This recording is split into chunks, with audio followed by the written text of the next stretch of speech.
Pessoal, se tem duas coisas que eu acho que devem ser estudadas urgentemente e com afinco quando o assunto é videogames, são, primeiro, a Nintendo e, segundo, os próprios nintendistas.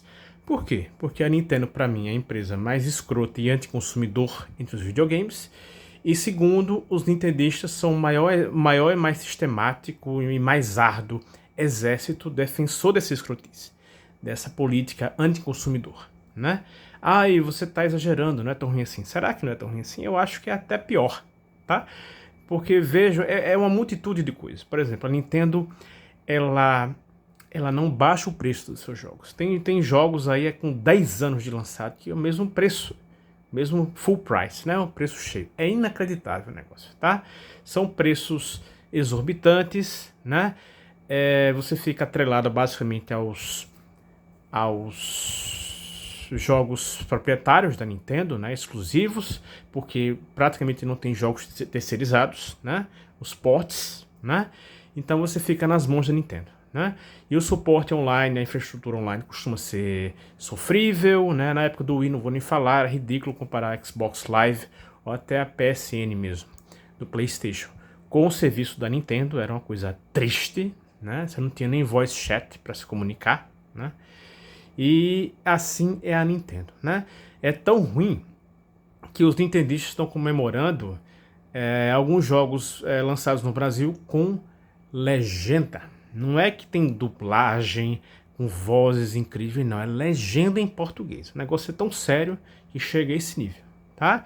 E se tem um exército que sistematicamente defende a Nintendo de todo e qualquer mal e ressignifica qualquer coisa anticonsumidor que eles venham a fazer, é o nintendista, né? Sem dúvida alguma.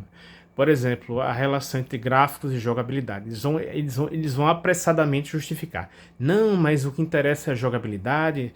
Gráficos, eles destoam da jogabilidade. Não, você pode ter as duas coisas. É tão óbvio que eu fico envergonhado de falar, né? Por exemplo, tome Mario 64, por exemplo. Talvez o maior choque tecnológico da Nintendo. Ele tem as duas coisas. Jogabilidade incrível, super fluida, né? Um jogo de câmeras incrível. Parecia que você estava jogando um desenho animado. E, para dar apoio a isso, gráficos incríveis, né? Porque Mario 64 não seria Mario 64 sem as duas coisas. Sem uma jogabilidade incrível e sem gráficos incríveis. Não seria, tá? Você precisa das duas coisas fundidas, né? Assim, ó, simbioticamente, né, para fazer um milagre como o Mario 64 acontecer, né? E no GameCube foi assim também. E a única razão do Wii ser focado em jogabilidade foi porque a Nintendo precisava ganhar um troco sério, né? Porque veio de sucessivos fracassos comerciais, Nintendo 64, GameCube, que venderam pouco, né? Virtual Boy, enfim. Então ela precisou de um Nintendo DS e um Wii, né, para fazer caixa realmente naquela geração, né? E como ela, claro, gostou da brincadeira, né? Os nintendistas compraram a dar de rolo, inclusive eu comprei, tá?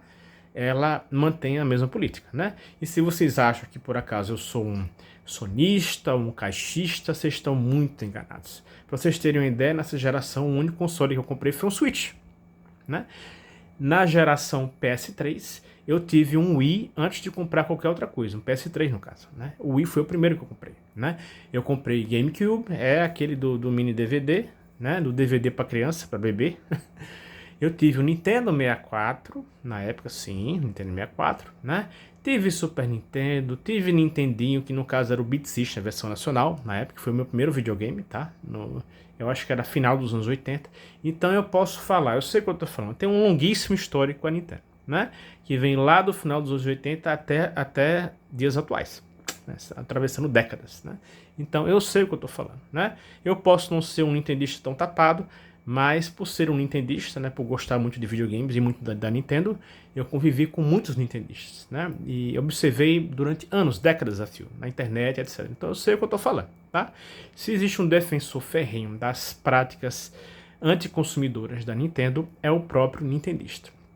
Ele vai arranjar todo tipo de artimanha que você imaginar, desculpa a esfarrapada, para justificar a versão do seu próprio algoz, que é a Nintendo, tá? Então esse vídeo é para isso, para dar alguma ideia, né, dessa relação perversa entre Nintendo e nintendistas, porque se tem uma relação perversa nos videogames é esta, né?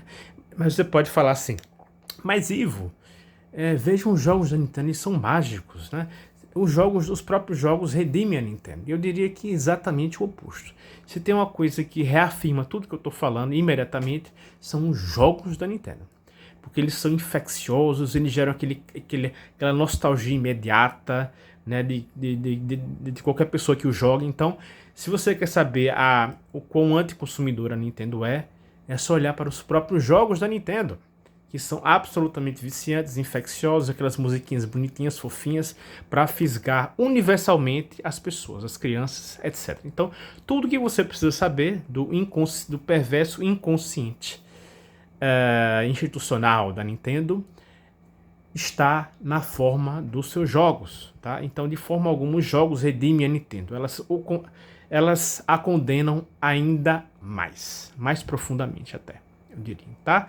Então, se tem um vídeo dedicado a isso, né, a tratar esse assunto entre os meus, será esse, tá? Que não é que as outras empresas são melhores, elas são perversas também. Só que a Nintendo consegue ser ainda pior, né? Ela consegue ser ainda pior. Ela lança um console, por exemplo, com a tecnologia uma geração e meia atrás. Não é nem uma geração mais, é uma geração e meia.